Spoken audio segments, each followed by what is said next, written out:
Welcome to Skirmishes, a game designed by Cormier and Shad. This game is for 2 to 4 players and plays in 45 to 60 minutes. This is a setup for 4-player, which is a team play, in which you have the blue team sitting opposite each other and the red team sitting opposite each other. The game is about being war chiefs and trying to command your troops on 4 different maps and trying to divide your attention between all 4 of them to try to win. Each map has some variables that are randomly dealt out. It has a victory track. Some go to 12, others go to 10, and one goes to 8. You also have a objective. So in this map, the objective is to get the most yellow. While in this map, the objective is to get the most kills. This you want to have the most units, and this you want to have the most enclosed areas. And this is randomly set up. These are just cards, so it's random every time you play it. And the game comes with more maps than what you see here. On top of this, there's what's called a campaign objective, and this campaign objective is the most green. On all maps, at the end of the game, whoever has most green is going to get some points as well. And then the whole point of the game here is in these command cards. And let's turn this one right side up so we can see it. There are 3 things you can do in the game. You can recruit, you can move, and you can attack. And you do that with these cards you have in your hand. There's 2 types of orders. I could play a skirmish order on my turn, and there's different types of skirmish orders. Let's say I played this skirmish order. It's got a triangle and a square. That means, depending on which map I played on, it's going to do different things. If I played this skirmish order on this map, it means I'm going to be recruiting for 3 and moving for 2. But if I played it on this map, it means I'm going to be moving for 4 and moving for 3 and attacking for 4.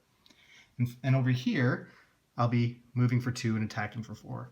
So you can see how playing your cards are going to be different depending which skirmish or map you impact. And so as you keep playing, you can move your units up, you can start attacking each other, and of course killing each other. At the end of each round, you count on all the maps that you can activate how many purple nodes you had. So if blue had these, so 1, 2, 3 purple nodes, this is how you gain experience. Each team is going to be 1 race. This race, I'm the Harpies. And so at the end of the turn, if I've got those 3 purple nodes, on my experience track, I'll go up 3 spots. 1, 2, 3. Whenever I pass by this card, I am going to pick up a tactics card. If I ever pass by one of this giant cube, I get to take one of my captains from my supply into my recruiting pool. Captains are unique and asymmetric for every player, so the Harpies they have 2 health, and they can land on an enemy unit and kill it. It's pretty powerful.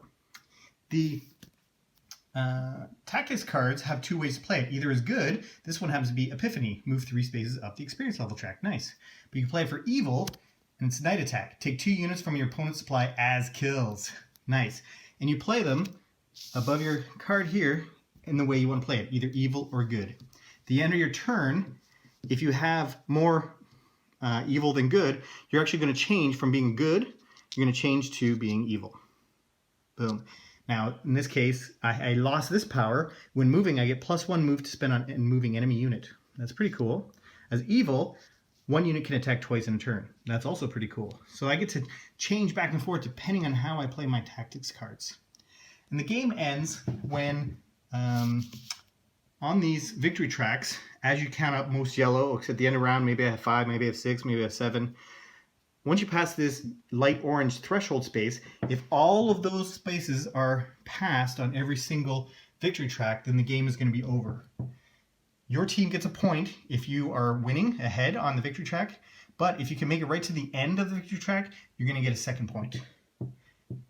So and then 1 point for every skirmish, another point for getting to the end on the victory track, and then don't forget the campaign objective. Whoever gets this gets 2 points. And then the team with the most points wins. And that is Skirmishes, a game that is obviously full of attacking other units and a lot of theme integration into it, but it's as Euro-wise as we can imagine it being, with kind of using symbols and whatnot to affect your recruiting, moving, and attacking. Hope you enjoy.